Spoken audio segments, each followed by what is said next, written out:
ओम श्री गुरुवे नमः। श्री एम की जब योगी गोपाल स्वामी से भेंट हुई थी, आज हम इसी विषय में बात करेंगे। अब मैं आपको एक अत्यंत उन्नत आत्मा के धनी व्यक्ति से अपनी भेंट के बारे में बताता हूँ। वे मेरे घर से बहुत दूर नहीं रहते थे।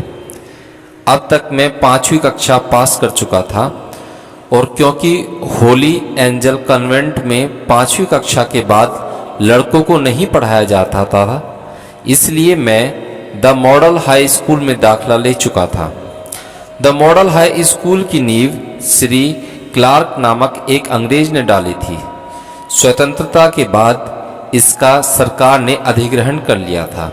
यह पुराने अंग्रेजी पब्लिक स्कूलों की तरह लाल ईंट और ग्रेनाइट से बना हुआ था। इसमें बड़े बड़े मैदान थे। यह केवल लड़कों का स्कूल था और यह अपनी पढ़ाई लिखाई के उच्च स्तर के लिए ही नहीं, बल्कि यह अपने संगीत, नाटक, कला और शिल्प विभाग के लिए भी प्रसिद्ध था। स्कूल मेरे घर से 3-4 किलोमीटर दूर था। मैं रोज पैदल स्कूल जाने वाले लड़कों के एक बड़े झुंड के साथ जाता था। हम लोग आपस में खूब हंसी मजाक करते। उनमें से 2 लड़के मुझसे सीनियर थे और मेरे घर से आधा किलोमीटर की दूरी पर रहते थे। ये दोनों भाई भाई थे और अच्छे लोग थे। हालांकि पढ़ाई के मामले में मैं कुछ ज़्यादा ही गंभीर था।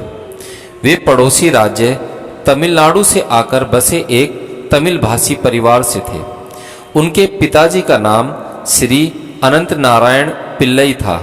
वे पुलिस विभाग में एक छोटे अधिकारी थे और अब अवकाश प्राप्त कर चुके थे। उनकी माताजी का नाम कमलम्मा था। वे बड़ी स्नेही थीं।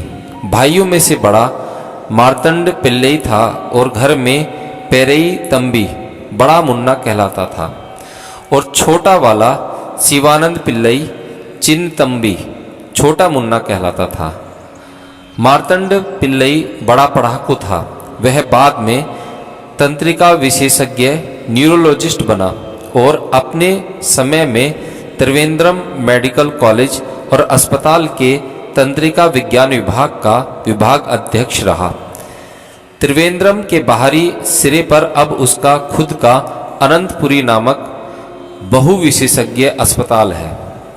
शिवानंद इंजीनियर बना और तमिलनाडु सरकार के बिजली विभाग के एक विशिष्ट इंजीनियर के ओहदे से रिटायर हुआ। अगर इस बात को ध्यान में रखा जाए कि उनके घर बिजली भी नहीं थी और वे अपना होमवर्क मिट्टी के तेल की लालटेन के उजाले में करते थे, तो ये बड़ी उपलब्धियां थीं।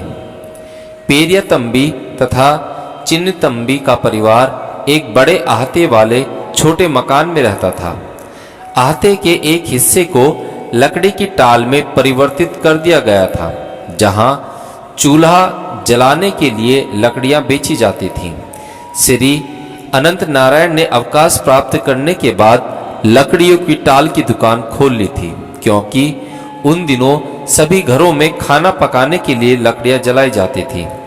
शुरुआत में हमारी उनसे जान पहचान इसलिए हुई थी कि हम उन्हीं की टाल से लकड़ियां खरीदते थे, लेकिन बाद में हमें पता चला कि वह परिवार तमिलनाडु के कन्याकुमारी जिले के एक ऐसी जगह से यहाँ आ बसा था जहाँ से मेरी माँ के दादा भी थे और दोनों परिवार एक दूसरे को जानते थे। हमारी दोस्ती और पुख्ता हो गई, क्योंकि मैं लगभग रोजाना तंबियों से मिलने उनके घर जाता था और उन्हीं के साथ स्कूल आता जाता था। उनकी माँ कमलम्बा बड़ी स्नेही थी। वे मुझे बहुत प्यार करती थीं। उन दिनों मेरा रंग बहुत गोरा था और मेरे भरे भरे गाल थे। मुझे अब भी याद है कि सुबह पैदल चलकर उनके घर पहुंचने पर मेरे लाल हुए गालों को देखकर वे कैसे चिंतित हो जाती थीं और उंगलियों से उन्हें थपथपाते हुए अपनी बेटी से कहती थीं, अయ్యో देखो, इसके गाल कैसे टमाटर जैसे लाल हो गए हैं, बेचारा लड़का। उनका परिवार बड़ा था। 3 लड़कों के अलावा सबसे छोटे का नाम गोपाल था। उस छोटे घर में उनके माता पिता और उनकी 2 बहनें श्यामलता और तंगम भी रहते थे। बच्चों में सबसे बड़ी बहन शांता की शादी कोलसू पिल्लई से हुई थी और वे सुचिंद्रम में रहती थी। बड़ी श्यामला की एक निजी उद्यम में टाइपिस्ट की नौकरी करती थी और तंगम अभी कॉलेज में थी। श्यामला की शादी उनके रिश्तेदार रामास्वामी से हुई, जो केरल सरकार के जनगणना विभाग में काम करते थे। वे तंबियों के घर ही रहते थे। वे गणित में एमएससी थे। एक तरह से रामास्वामी जी के माध्यम से ही गोपाल स्वामी जी से मेरी भेंट हुई थी। जब मैं द होली एंजल कन्वेंट में पढ़ता था तो अंग्रेजी इतिहास और विज्ञान पर तो मेरी अच्छी पकड़ थी, लेकिन गणित में मेरी उतनी रुचि नहीं थी। नए स्कूल में जब पाठ्यक्रम और कठिन हो गया तो गणित में मुझे मुश्किलों का सामना करना पड़ रहा था। रामास्वामी जी मुझे गणित पढ़ाने को तैयार हो गए, परंतु उस छोटी फीस के कारण नहीं, बल्कि अपने गणित प्रेम के कारण। वह फीस तो वे अनमने मन से अपनी आमदनी में थोड़ी सी बढ़ोतरी के लिए लेने को तैयार हुए थे। तय हुआ कि हफ्ते में 3 बार शाम को मैं उनके घर ट्यूशन के लिए जाऊंगा। एक शाम जब मैं किताबें लेकर ट्यूशन पढ़ने गया तो मैंने श्री रामास्वामी के दरवाजे पर ही खड़ा पाया। उन्होंने मुझसे कहा कि आज पढ़ाई नहीं होगी, उन्हें कुछ और काम था। फिर उन्होंने पूछा कि क्या मैं अगले दिन आ सकता हूँ? जरूर, मैंने कहा। मैं खुश हुआ कि घर लौटकर खेलूंगा, लेकिन पेरई तंबी और चिन तंबी कहाँ हैं? मैंने पूछा। वे अंदर कुछ कर रहे हैं। इससे मुझे लगा कि कुछ विचित्र घट रहा है। घर के अंदर से अगरबत्ती की तेज सुगंध आ रही थी। तभी श्यामला, उनके माता पिता और चिन्नी तंबी घर से बाहर आए। सभी दबी जुबान में बात कर रहे थे। मैंने सीधे सीधे पूछ लिया, अगरबत्तियाँ, बात क्या है? मौन। सबने एक दूसरे की तरफ देखा। अंत में माताजी बोली, स्वामी आए हैं, मिलना चाहोगे? साधारणतः ब्राह्मणों को स्वामी शब्द से संबोधित किया जाता था। इसके अलावा जो लोग व्रत लेकर काले वस्त्र पहनकर तीर्थाटन के लिए सबरीमलय जाते थे, उन्हें भी स्वामी कहा जाता था। अय्यप्पा स्वामी। मुझे मालूम नहीं था कि ये किस के स्वामी थे, लेकिन फिर भी मैंने मिलने का निश्चय किया। हाँ, मैं उनसे मिलना चाहता हूँ, मैंने कहा। श्री अनंत नारायण बोले, रुको, और वे अंदर चले गए। कुछ ही मिनटों बाद वे वापस आकर बोले, आओ। मैं अंदर गया। उनके छोटे से कमरे के बीच में आराम कुर्सी पर एक बड़े डील डोल वाले वृद्ध बैठे थे। उनके पैर एक पाद पीठ पर रखे थे। उन्होंने अधबाहों की नीली और सफ़ेद धारीदार कमीज पहन रखी थी और एक सादा बिना बॉर्डर का मुंडू धोती। मैंने खड़े खड़े उन्हें ध्यान से देखा। उनके सफ़ेद बाल बहुत छोटे कटे हुए थे और उनके चकोर जबड़ों वाले आकर्षक चेहरे को देखकर लगता था कि उन्होंने कई दिन से दाढ़ी नहीं बनाई थी।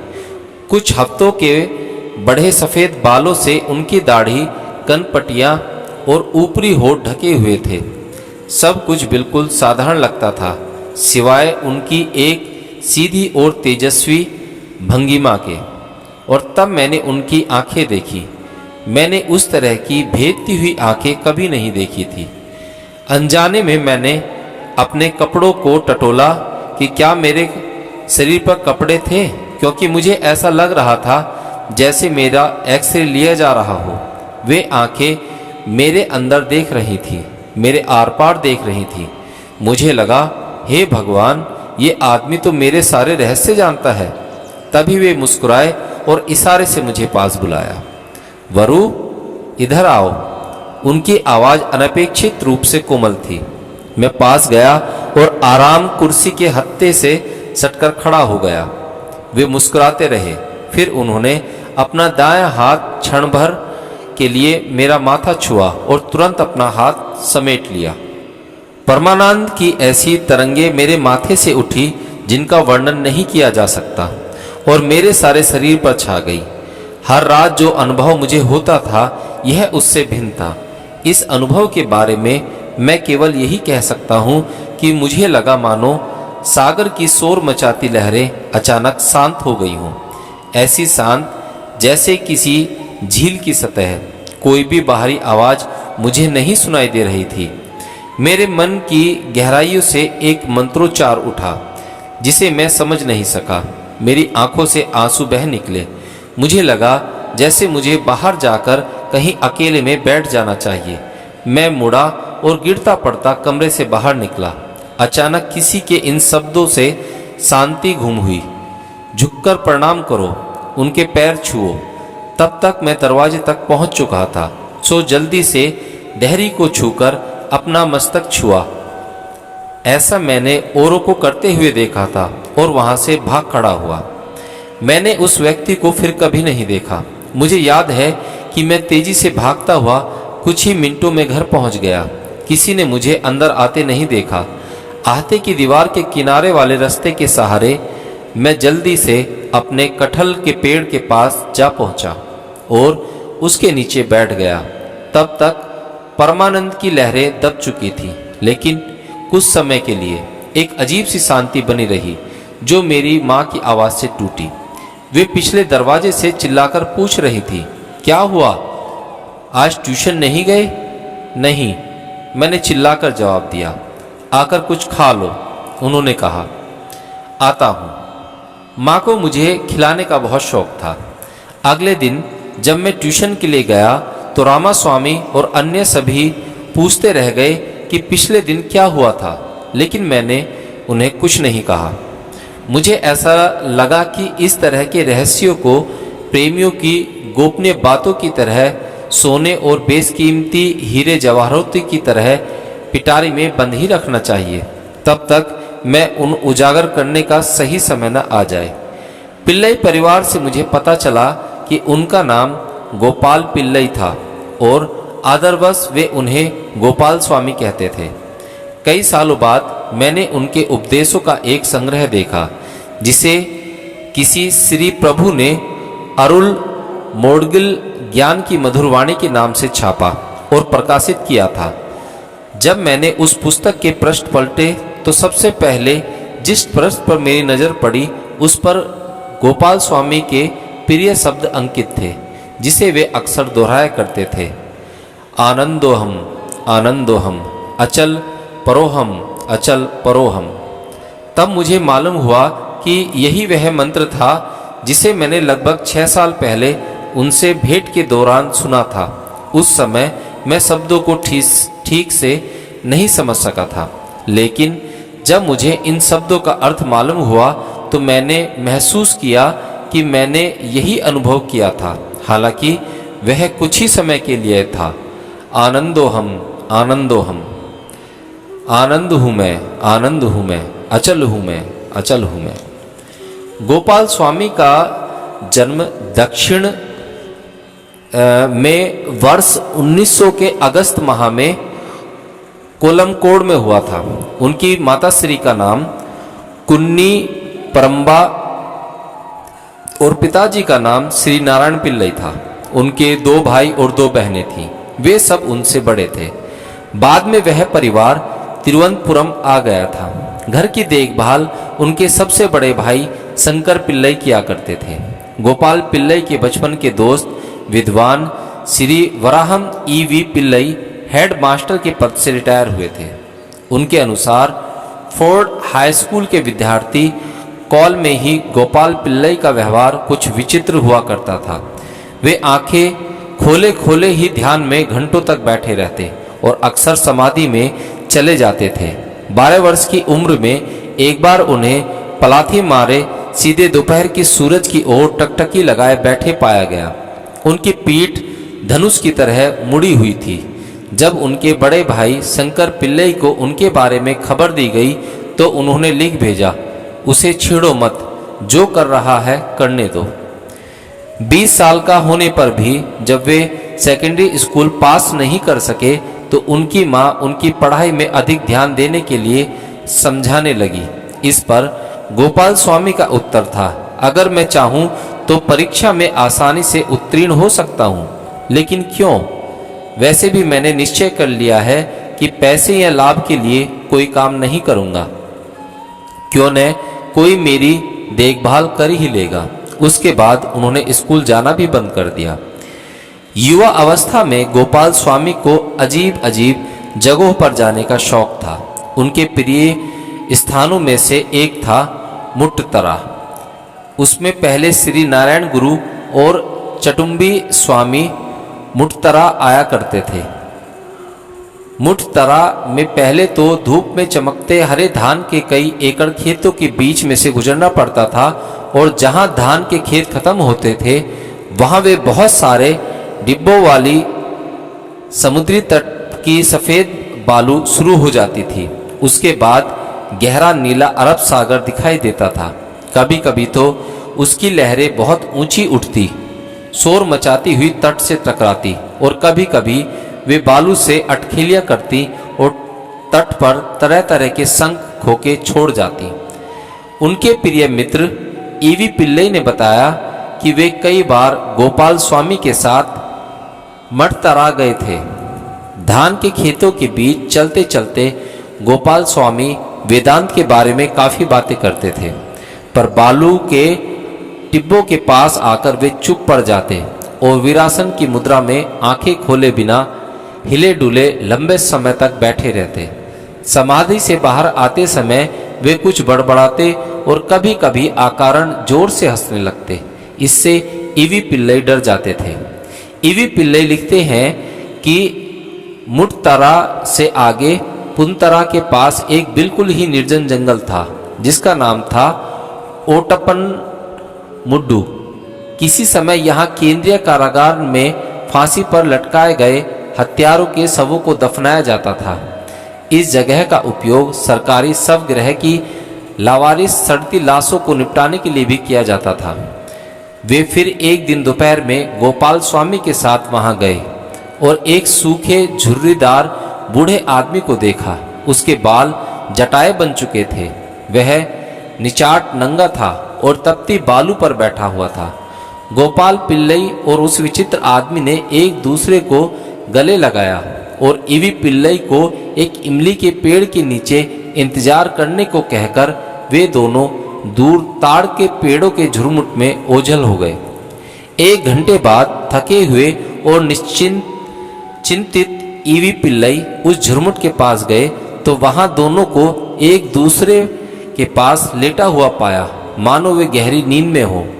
जब पिल्लई निकट पहुंचे तो वे दोनों चौंक कर एकदम उठ खड़े हुए।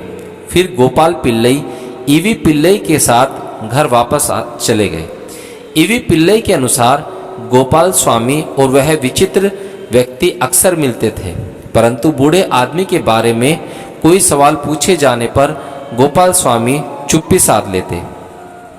कई साल बाद आध्यात्मिक जिज्ञासुओं का एक छोटा समूह गोपाल पिल्लई को गोपाल स्वामी कहने लगा था। वे आधी रात को शहर के होम्योपैथिक क्लिनिक में कक्षाएं लेने लगे थे। वहां वेदांत के गूढ़ तत्वों का विवेचन किया जाता था। इन्हीं चर्चाओं को बाद में अरुल मोड़ीगल के नाम से प्रकाशित किया गया।